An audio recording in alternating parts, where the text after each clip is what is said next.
So there's, like I said, there's a lot of creatives out there, a lot of people that are photographers or videographers, especially now. I feel like there's more photographers and videographers than ever before. Than ever. Um, how did you get started, and how were you able, before we even go to the business side, how were you able to scale? I know you've taken pictures of like Doug and Jeezy, and like I said, become a celebrity in the photography world. So what was your journey from getting introduced to photography, mastering the craft, and then becoming a celebrity photographer?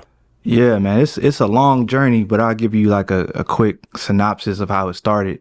Originally from Peachey County, Maryland. So back in Maryland, my dad's a photographer. So my dad's been doing photography about 30 plus years. So every apartment, house we ever lived in had a photo studio in the basement. But I never was like into it, but it was a way that I would earn allowance. So my dad said, if you want to get these shoes or you want to do this, you got to come with me on the set or the shoot and assist. So my dad put a camera in my hand very, very early, but it never was like something I thought about. Fast forward to when I moved to Atlanta, attended Morehouse College, fell in love with just the culture of Atlanta, the music scene.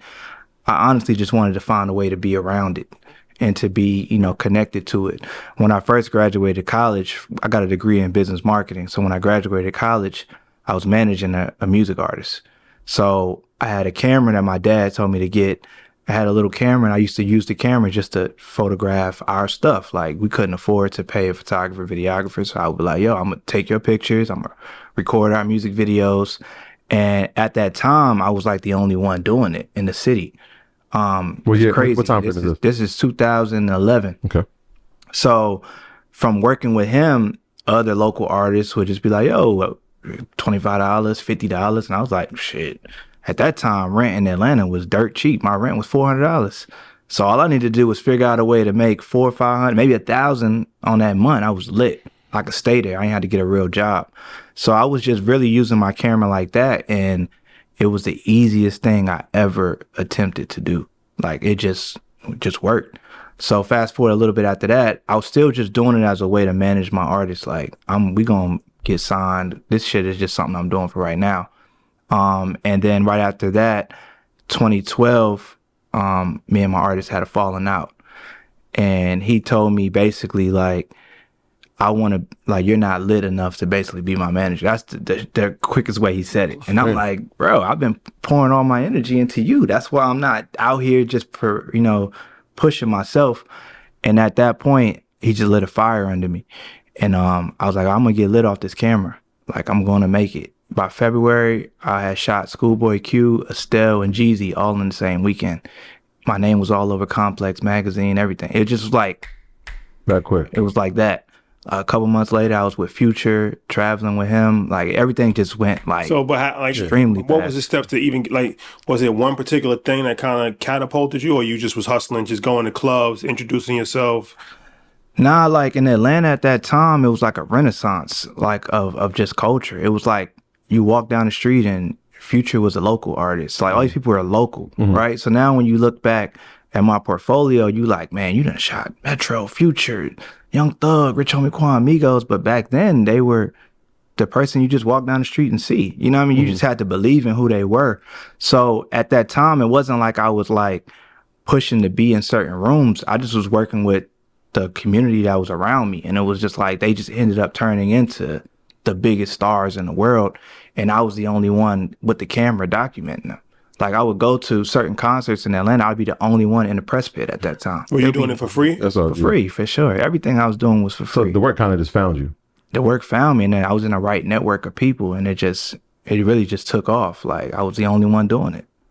Damn, that's pretty impressive. So that original cohort of people, you said that Future, you started to go on tour. So now, obviously, this is more than just Atlanta. So, like, what did that look like? Is it now that I'm doing this work and I'm going to be doing it for the duration of a time, or is he just doing shows in Georgia at the time? Or yeah, like at that time, you got to think like hip hop, and especially Atlanta hip hop, wasn't as mainstream accepted as it is now. So when they would do runs, it would be like club shows at Live or something like that. So my first time really moving out of town with an artist was with first time was really with Jeezy for All-Star Weekend, but that was like a really quick stint. It didn't really shake into anything.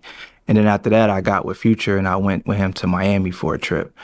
and we're just in a club. Like, it's not like touring, like where you get in the atmosphere of tour buses and all that. It's like one-off show here, you right back in Atlanta the next day.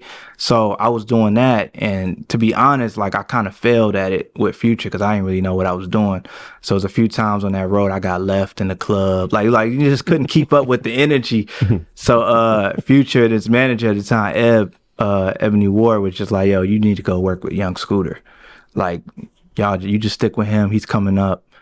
You hang with Scooter and you can kind of get your stripes. And that's really who changed my life, Young Scooter, like just the time we spent together. But it was kind of just that. Like, it wasn't like touring. It wasn't glamorous at all. It was like $100.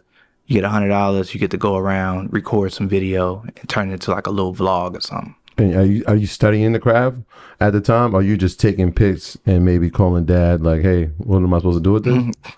I'm not studying the craft at all, to be quite honest, but I am studying the career path of the craft. So I never really, and that's one of my biggest regrets early on, was like, I didn't really take the time to master a camera, but I did learn like who's Jonathan Mannion, who's Motion Family, who's Zach Wolf, like certain icons, and what did they do to be where they at, and where could my career eventually go.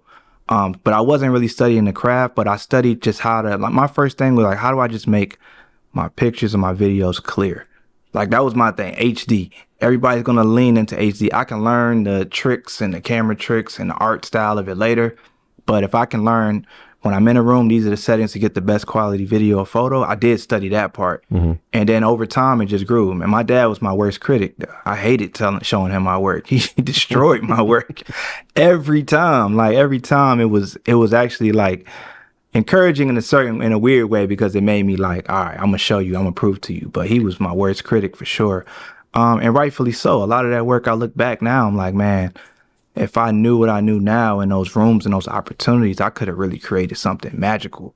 And some of the work has still translated, which I'm grateful and thankful of, but some of that work would have been just insane, the opportunities I got.